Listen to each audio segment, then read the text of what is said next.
stock, crypto, credit moves. Good morning, YouTube. Back for another quick update on Beans. As promised, the deposit from Beans just came through, and it was $923, I believe, because I just cashed out from Novatech earnings. So it's $900 that came in.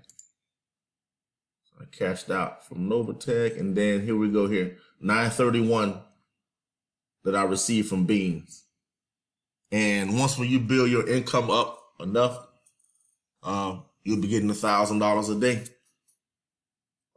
So anybody can do this. If you need any help setting up any of these platforms or anything like that, you can reach me in the comment section. Y'all get some comments in these sections. I'm not your financial advisor. I'm just sharing my journey.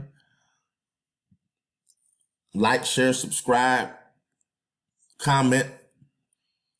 And until next time, let's keep baking them beans.